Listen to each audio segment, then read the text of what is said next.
Ang senaryo natin ngayon is, let's say, this is a travel agency. So, meron tayo mga tour na mga client, no? So, bawat isang tour, may mga multiple turista na nagjo-join, no?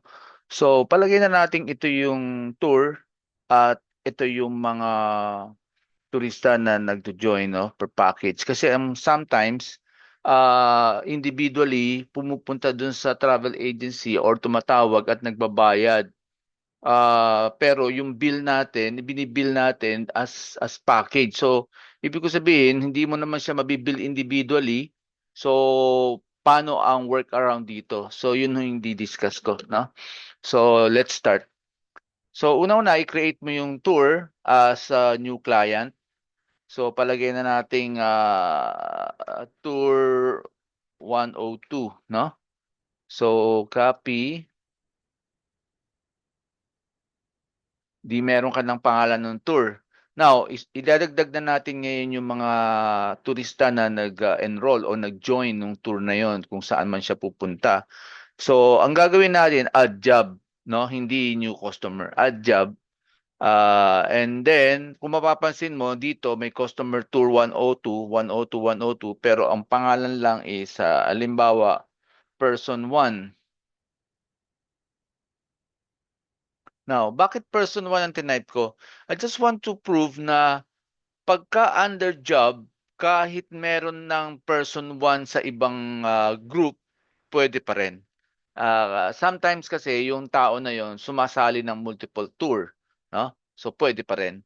So gawa ulit tayo ng tatlo. So another job, and then yung pangalan ng person, person 2, and last person 3. Okay. Okay, so ito na ngayon. Since na hindi pa tapos kung magkano talaga yung tour, hindi pa mai-bill dahil sa mga ina-arrange pa mga visa, bla bla bla. Sometimes yung mga tao na gusto mag-join, nagbibigay na ng advance payment para feeling nila babayaran na nila para ano. Ang kaso, sa travel agency hindi pa nagagawa ng final bill. Pwede po 'yun. Halimbawa, si person 1 nagbigay ng 10,000. So pwede na kayo mag-receive payment ng ano ng 10,000, and then re-record nyo kung saan papasok ang pera. Halimbawa, dineposito nyo sa bangko at yung date kung kailan dineposito. So, walang bill.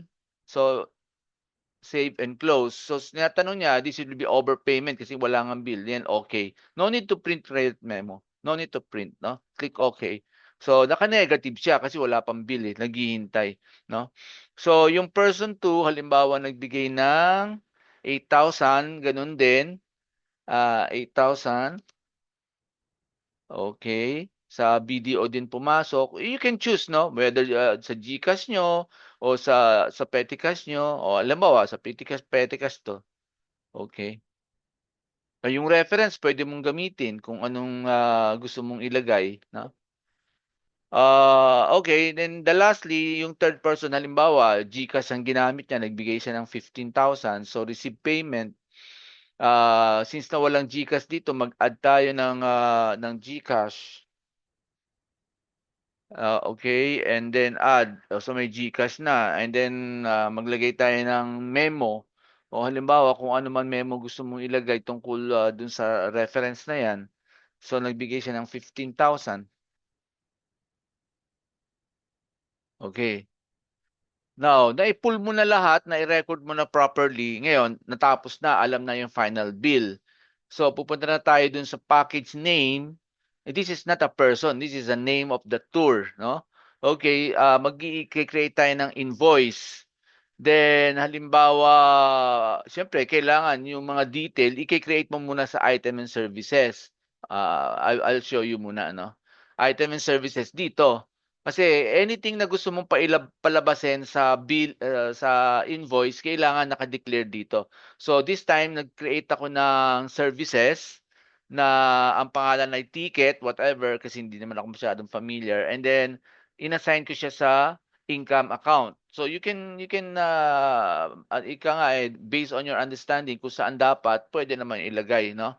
Okay. So yan muna yung sample ko. So ngayon meron na siya dito, babalik ako dun sa invoice, create invoice, and then tawagin ko yung tour name. Tapos pwede na akong mag-bill. I can, since this is service, hindi importante ang quantity kasi services hindi naman monitor ang quantity through inventory. So pwede ako maglagay dito na I bought 10 ticket, and then nagkakahalaga ng 100,000. Again, bakit hindi ko ginamit yung unit? Kasi nga, this is services, hindi naman mahalaga yon, no? Okay, so ang mahalaga dito is total worth 100,000. So, please observe, no? Pagkatapos ko magawa yung invoice, when I click save, sasabihin sa akin ng QuickBook na merong available credit.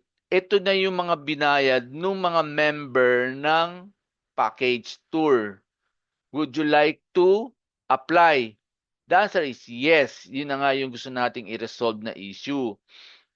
Then, ipapakita sa iyo yung lahat ng natanggap na pera which is supposed to be i-deduct dito sa the whole package bill.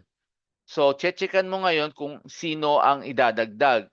Siyempre, at this sample, lahat. 1, 2, at person, 3.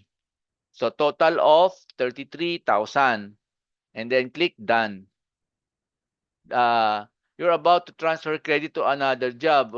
Yes, then yes. Okay, let's check, no? Let's check.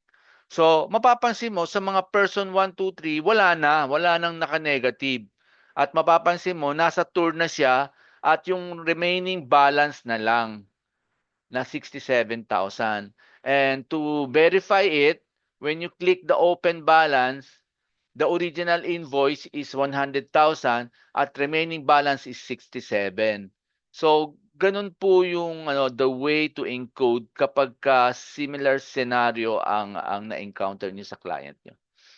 I hope na you learn something, and in case na meron kayong clarification, message me. No? Bye.